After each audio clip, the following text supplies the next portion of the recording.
pretty full. It's interesting because I have the tendency, since I have such a high metabolism, and maybe for other reasons, I am able to just eat and eat and eat and eat and not feel full. I tend to just not really ever feel full. And today, in the last couple of days, I've been actually feeling full with so many things. And I started to reflect this morning. I was looking at an anatomical image of on the side of this whole area, and looking at, you know, how the trachea is in front of the esophagus, and so the epiglottis, which covers the trachea so that we can swallow, it was and all of a sudden a really powerful realization or understanding. And of course I've always known this, but looking at this image, it was very clear to me, oh, when I'm swallowing, I'm not breathing. I can't actually breathe when I'm swallowing.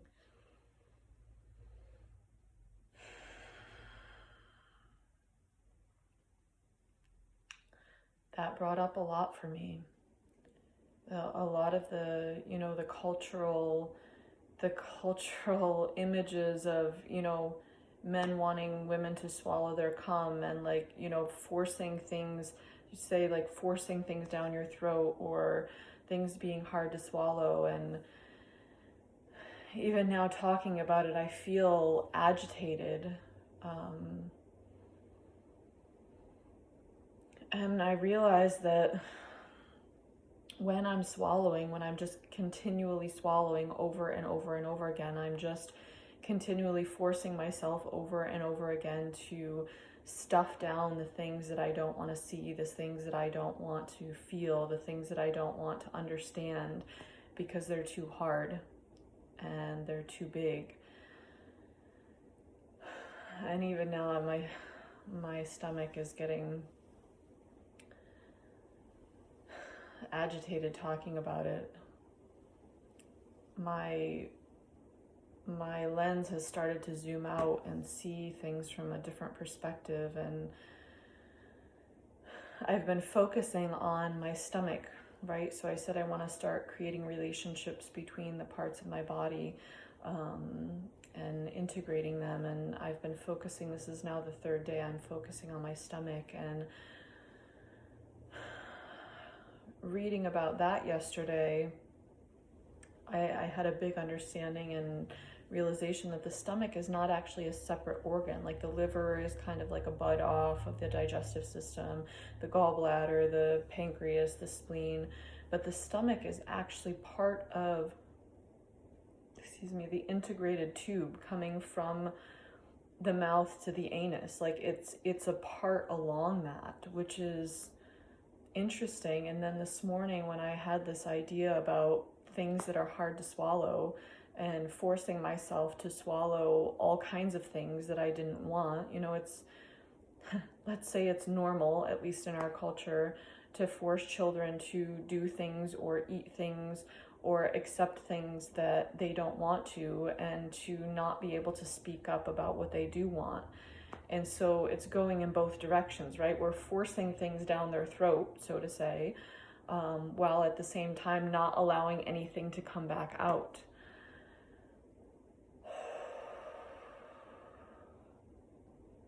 I can feel this in my throat chakra has been a powerful thing for me. And looking at all the connections between the root of the tongue and the mandible and the hyoid bone, all of this today, it's been really powerful. And the realization that when I swallow something, the first thing that it comes to is my stomach.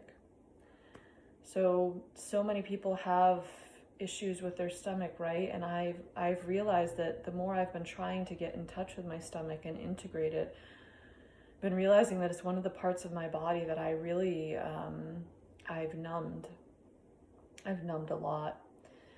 And it's really interesting for me to reflect on how when we are forced to swallow something, the first thing that hits, whether it's swallowing it emotionally or physically, or in other ways as well, on any levels of our being, that energetically that hits the stomach also. And so when you're forcing something to take something in, to consume something that it's not receptive to, that's a very violent act. And I've been noticing that even way after I'm physically full, I still keep forcing myself to eat. And one of the reflections that I had about that, seeing the trachea and the esophagus right next to each other, was, yeah, when I'm constantly swallowing, I'm not breathing. And our patterns of breathing reflect everything. Our breath is everything.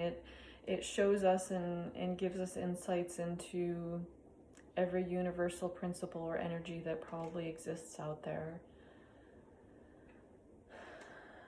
And so that really made me reflect, like, when I go into this state where I'm just constantly eating and eating and eating and not stopping myself,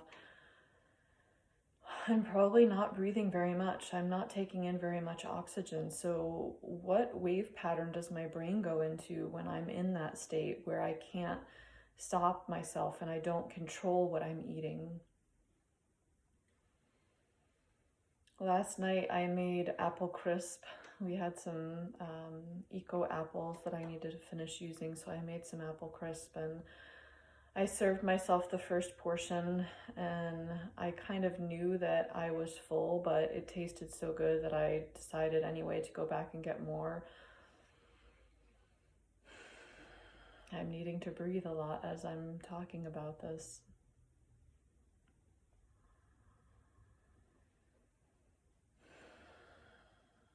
And I realized afterwards that it was way too much sugar. My mouth had that sensation of too much sugar in it, and I could feel it in my body. Because I know my body, I was able to modulate it. I did some movement on a ball, and that tends to help when I know that I've eaten too much sugar. Movement, and particularly creative movement, helps a little bit with any discomfort the body might be feeling around that. But I was, kind of bummed at myself that I had set this and wasn't really, at that moment, I was not fully present to what was happening in my body. And as I'm realizing all of this and how huge this experiment actually is and how much it's uncovering for me, all I really have is compassion. And even today, this morning, I ate a pretty small breakfast, and then I was around like 3 hours later, I was like, I'm going to go for a walk. But then I was like, oh, but I'm going to get hungry and, whatever. And I realized, like, no, I feel really full still. I don't want to eat soon.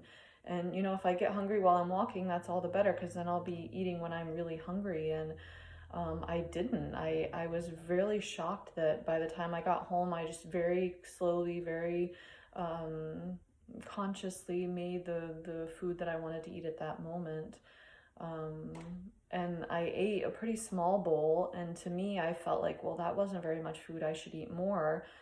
And as I was getting up to go get more, and I was looking at the pot to get more food, I realized my body was like, I'm full, I don't want any more, I'm full. And so I just dropped the spoonful that was in my hand that I was about to shove